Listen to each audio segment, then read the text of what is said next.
for an episode featuring the Beatles and apparently a villain called the Maestro. If I don't get a Music Maestro Please gag, I'll be very disappointed.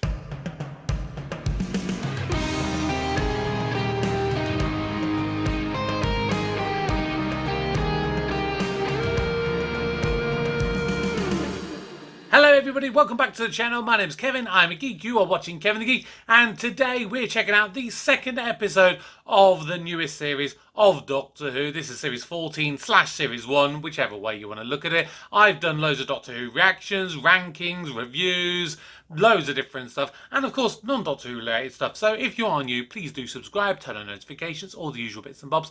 The way I do my Doctor Who reactions, for these ones, there is a condensed version for YouTube, and there is the full uncut version, which you can check out in the video description down below, as well as a load of links to other playlists featuring other Doctor Who related stuff. But let's check out this episode, which is called The Devil's Chord. Here we go.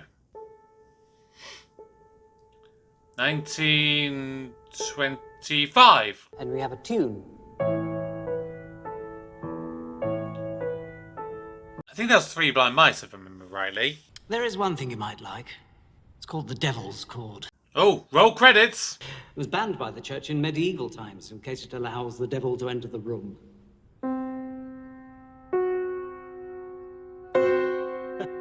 I think that's actually a real thing, a real chord, if I remember correctly, from my music theory lessons at university. He will knock 4 times. Oh! Hiya! That's my daddy. Don't be ridiculous. Hey, My name, sir. but, and what? Henry Harbinger, that's it. Oh. Harbinger! As in the Harbinger of Doom? Would you like me to set them free? I would love that, yes. Are you sure about that? Music Maestro, please! Ah! Yes! Yes! It's very much a pantomime villain, isn't it? Oh! Oh! This is a new way to introduce the theme tune. Oh, you know what? No, I would have preferred a whole piano version the whole way through, rather than bring the new version in. If you just had a piano version all the way through, that would have been genius. Oh, and imagine if we get a Beatles style version for the end credits. Oh, that'd be amazing. I want to see the Beatles recording their very first album.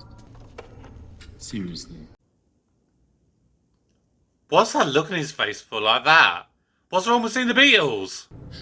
That is Amazing! Ah! Oh, what's wrong there? 1963. No way! And what? Did they just land without the noise? I've got wigs galore! You've got wigs galore. Like a sound you hear, There we go. Yes. I love it. I love it when we go like proper retro with the costumes. Love it. We don't do it nearly enough. We do it like on odd occasions in odd episodes. To be honest, oh, we need to do it more. Oh, come on!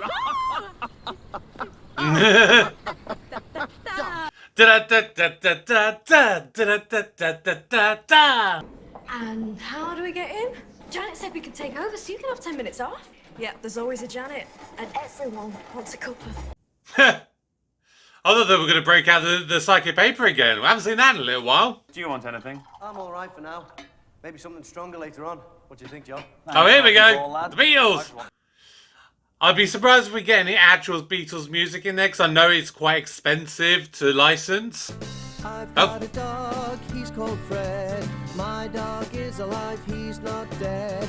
I am no Beatles expert, believe me. I do love the Beatles, but I'm definitely no expert. I don't think that's a song by the Beatles, if I'm being honest with you. I love you, you love me. We are two, we are not three. Again, I am no Cilla Black expert when it comes to her songs. I don't really think I've really listened to Cilla Black that much. But again, I don't think that's a song by Cilla Black. Yeah, something's not right here. Music is the highest form of thought. If you take that away, Khrushchev Finland, threatens that never Finland. happened. Oh God, the lack of music is changing history. It's the butterfly effect all over again. Although, how can you have a world where you don't have the Beatles? Oh, well, actually, I think you technically can. Did any of you see that movie? Oh, what was it called? I think it was Yesterday. I think Danny Boyle directed it, if I remember correctly. And that was a song where literally, like, everyone in the world forgot the Beatles. So the Beatles technically didn't exist. And so a guy, like, rewrote the Beatles. You know, he like, because he was like the only person in the world who could remember the Beatles songs, and he like re-recorded them and passed them off as his own. It's a great movie. Whether it would work in real life, I don't know. Yeah, that's it. Vinny, nice and safe. I want that installed on the rooftop like it is precious china. Is this wise? Do you not remember the last time you had a piano being lifted up in the air? It was the Human Nature episode from series 3. Right now, I live in a place called Totters Lane.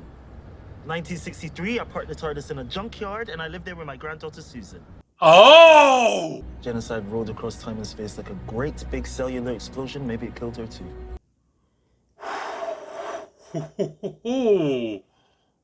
Wow! I was not expecting a reference to Susan. Maybe someday you are the only music in the world. Let's see what happens if you bring music back. It's just no pressure. No pressure. Are they gonna like this music or not like this music?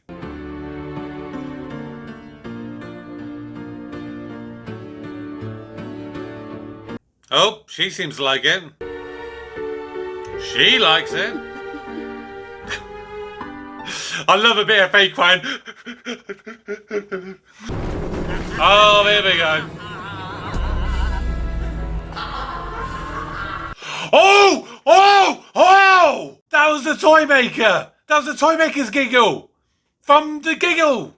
The third special. For the anniversary. Oh my God. You never hide. I can't fight this thing. Oh! Oh!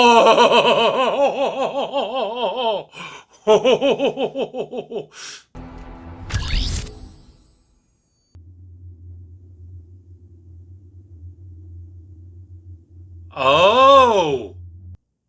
That's a new power! So, on the Sonic remote, he's literally pressed the mute button.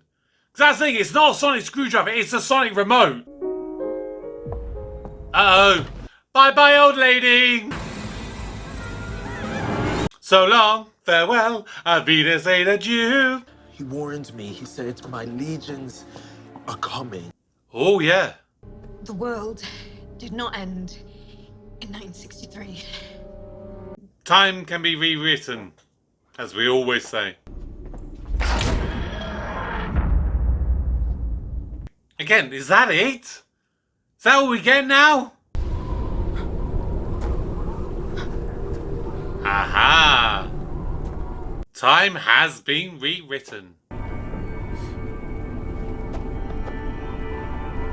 Getting some deep moments in this episode. I'm liking it.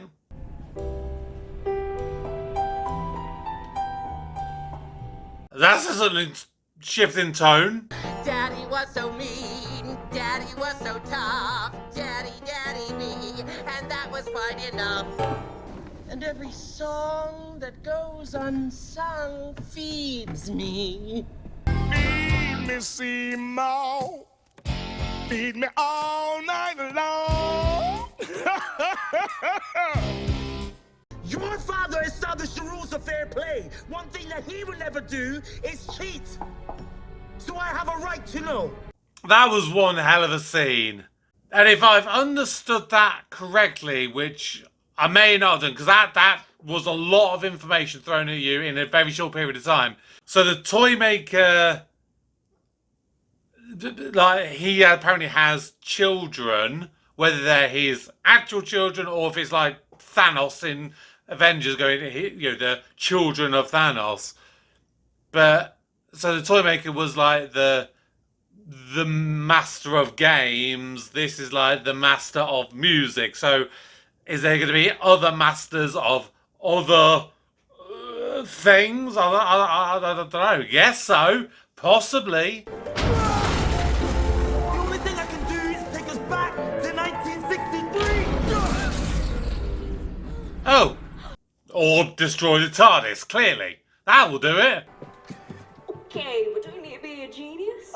No offense, just a musical genius. Sometimes genius is just hard work. You need Ed Sheeran. Ed Sheeran or Beethoven, Elton John, or maybe Paul McCartney and John Lennon.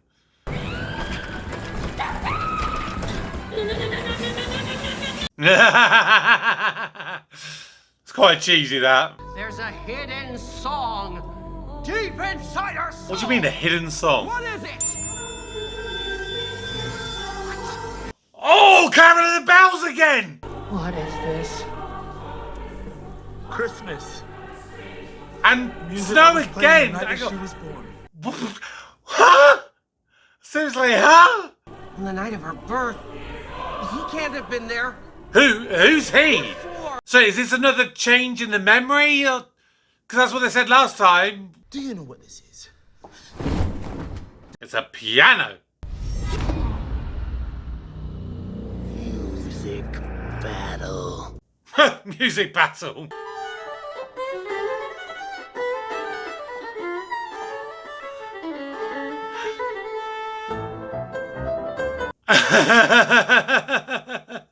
You know what?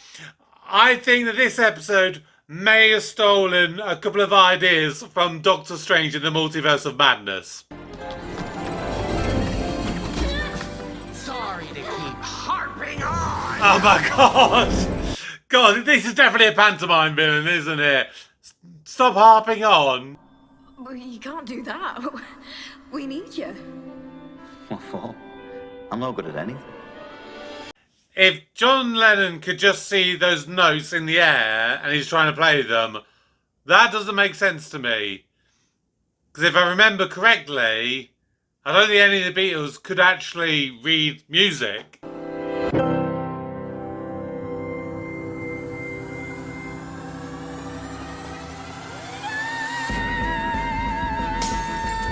Oh my god, they even put in the classic cheesy thing of a voice cracking a glass. The one who waits is almost here. Oh, the one who waits. Again, the time maker said that. Who is the one who waits? Chris Rates and the Carolers. The sensational new record. There's always a twist, there's always a twist, there's always a twist at the end. Oh my god. Seriously? Seriously? We're playing a musical number? Just cuz? Oh my god. I mean, I love a good musical, don't get me wrong. If we're just doing it for the sake of it, oh, no, I'm not on board with that. Oh, what's that? Again, I'm pretty sure that this isn't a Beatles track. Oh my god! Under my umbrella, Ella, Ella. See, I mean, I don't mind a musical number being part of the plot. That just being tacked on, I don't know, that just felt weird. Oh my god, now they're turning the Abbey Road closet into a piano. Oh my god. Just end it. Just end it now. For Jesus Christ. I mean, it's a bit of light-hearted fun, don't get me wrong, but wow. So stupid an ending.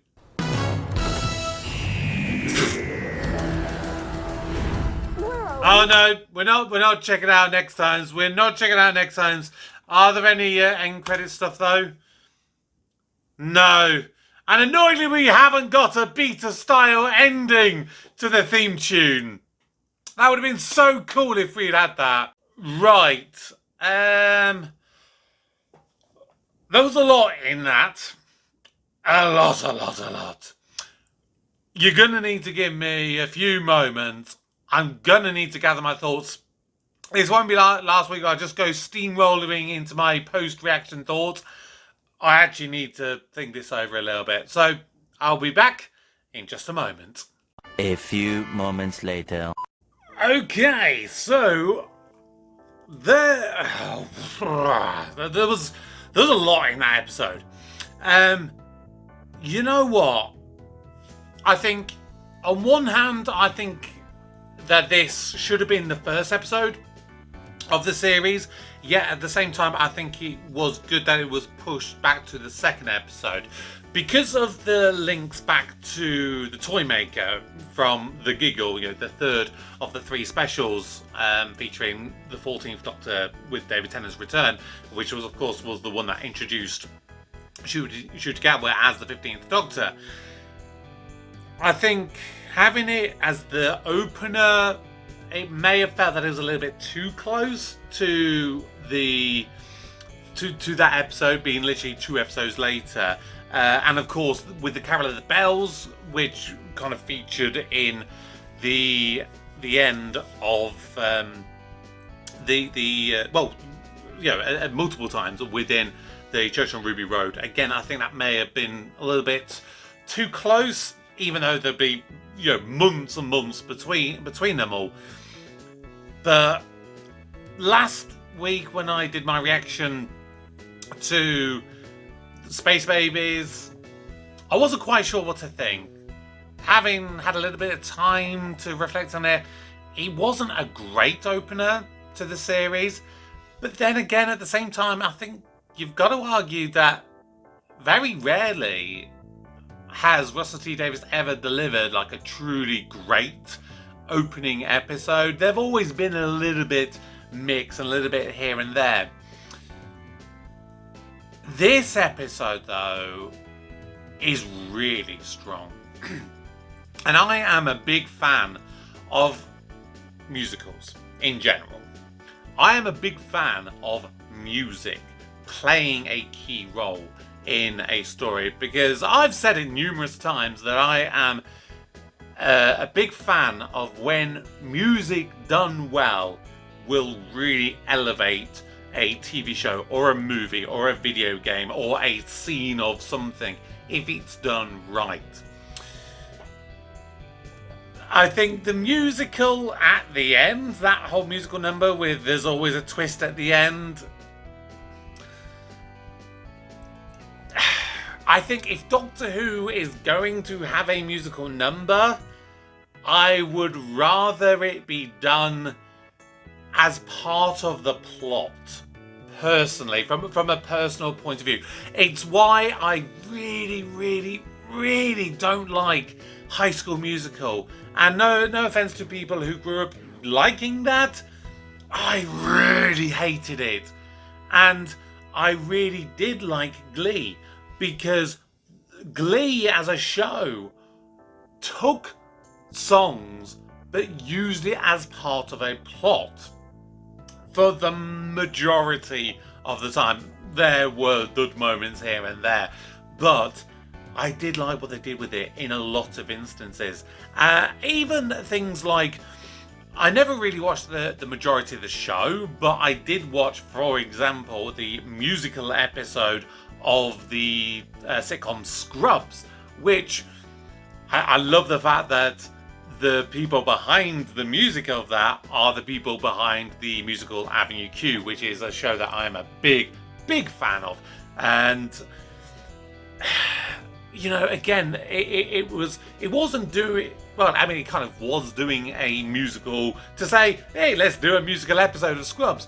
But I like the fact that the reasons that you had the music in it was for the purpose of the plot, and it was this woman who was having a brain aneurysm, which is why in her head she was hearing everything sung as a song, but in reality it could have very easily been the conversations that people were having.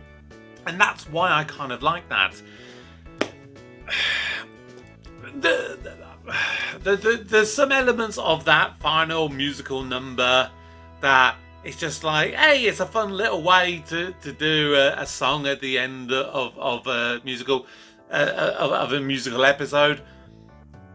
Yeah, for my personal taste, the song was fine. It was fun. It was light-hearted.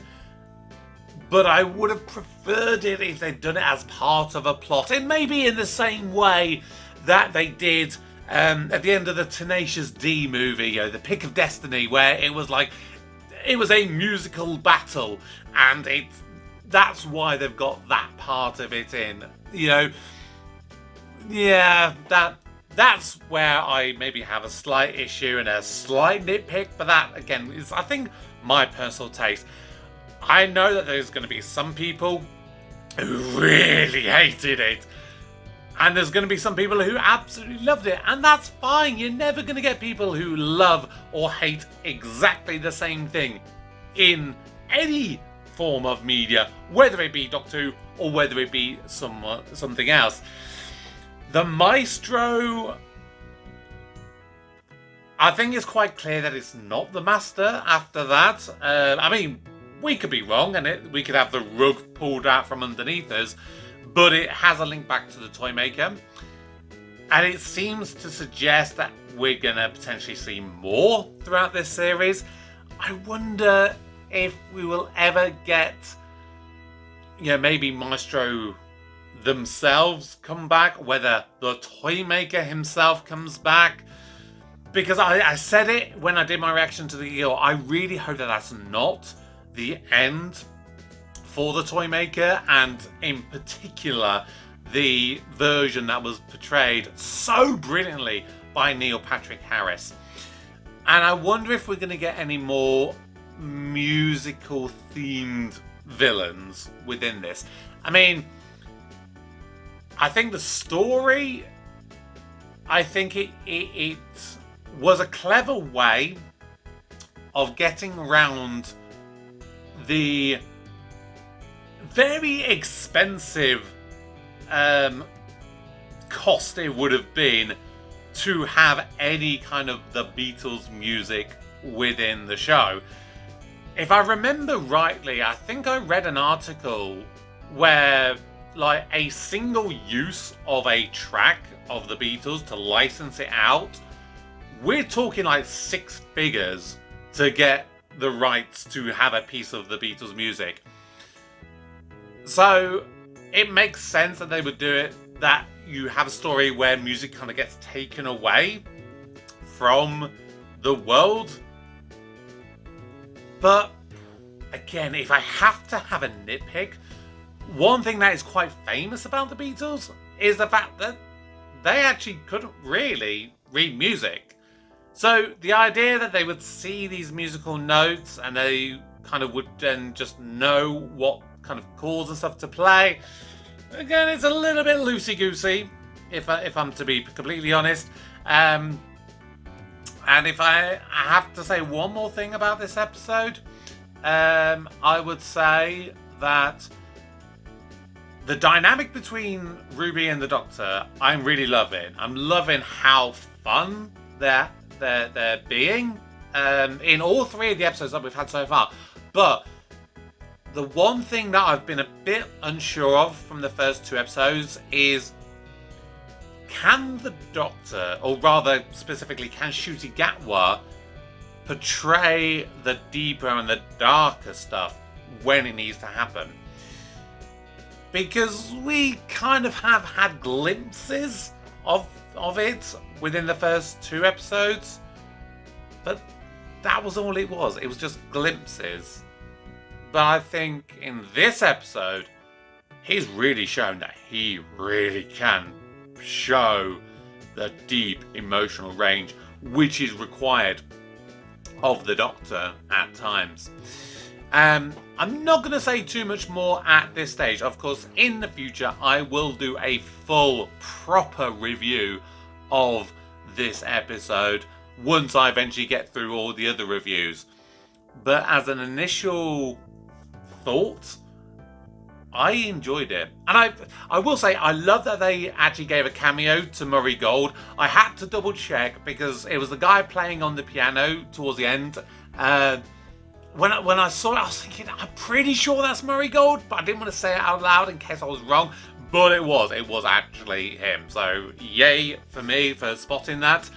Probably not a lot of other people did, but I really love Murray Gold as a composer. I think he is fantastic. I did a whole video where I ranked what were, in my opinion, the top 10 best tracks that he composed for Doctor Who from his original run, which was from when the 9th Doctor came in to when the 12th Doctor left.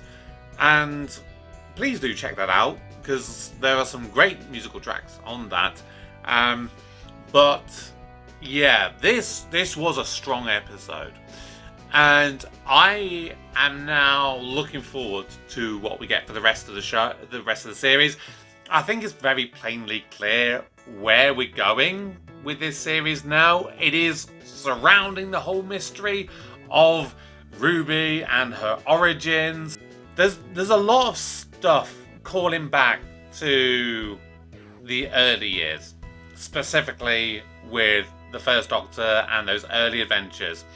And again, I had to check this out when I sort of had my thought processing brainstorm. That billboard where they, it was the Chris Waits and the Carolers. The Carolers was referenced in the very first episode of Doctor Who. It was one that Ian Chesterton referenced as being a band, yeah. So it's a really similar sort of time period. And I'm just wondering, are they going to potentially bring back Susan Foreman? Are they going to bring back Carol Ann Ford?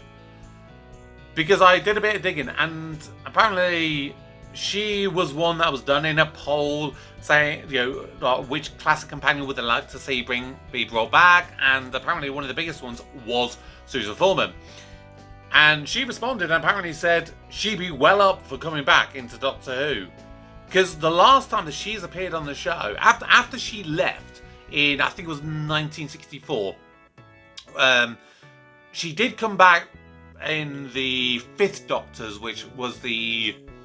Oh God, which one was it? It was either the 20th or the 25th anniversary of Doctor Who. I can't remember which way around it was. But then she did also come back in for the 30th anniversary of Doctor Who with the whole Dimensions in Time episode, very briefly in that, which I did a reaction for as part of my 60th anniversary celebration, so you can go back and check that one out. So, yeah.